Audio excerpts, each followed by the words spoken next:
Goeiedag, vandag se woordspieloordenking vanuit die Ou Testament kom uit Levitikus hoofstuk 2. Ek lees vir jou Levitikus 2 vers 13 en die tema vandag is sout herinner aan die verbond. Ek lees vir jou: gooi sout op al die graanoffers.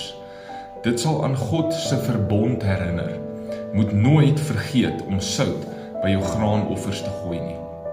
Dit is 'n baie interessante vereiste hierdie, dat daar sout op die graanoffers gegooi moet word vir die rede dat die persoon wat hierdie offer bring herinner sal word aan God se verbond.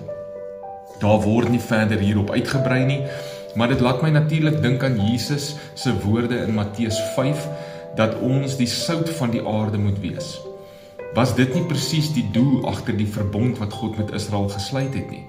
Hy kies hulle as sy volk om homself aan hulle te openbaar.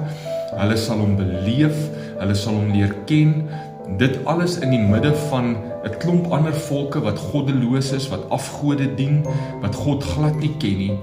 En die doel van Israel se uitverkiesing en die verbond wat God met hulle sluit, is nie dat hulle moet afsonder, dat hulle eenkant moet wees, dat hulle geslote moet lewe nie. Dit is dat hulle moet sout wees.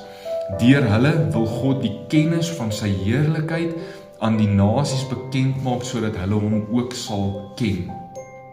Daai verbond het net so oorgedra in die groot opdrag na die disippels van Jesus toe. Gaan maak disippels, leer hulle wat Jesus geleer het, doop hulle. Ons moet sout wees. Ons moet 'n ander smaak in hierdie wêreld invat. Ons moet 'n verandering bring. Ons bring nou nie meer fisiese graanoffers voor God wat ons met sout moet besprinkel nie, maar mag ek elke keer as ek sout in my kos gebruik, onthou dat ek geroep is om sout te wees. Mag sout my herinner aan hierdie verbond, aan hierdie roeping wat God nou met my gesluit het en ook deur my uitleef, dat ek sout sal wees in hierdie wêreld, dat ek 'n ambassadeur van Christus is en van sy koninkryk in hierdie wêreld. Sommige daar by die braai waar ek braaisout oor die vleis gooi, mag ek onthou, ek is sout en ek moet sout wees in daardie omstandigheid. Kom ons bid saam. Heilige Gees, maak my sout. Orals waar ek kom, wil ek Jesus se smaak versprei. Mag ek elke keer as ek sout gebruik, onthou dat dit die roeping is waarmee U my geroep het en waarvoor U my gesalf het. Amen.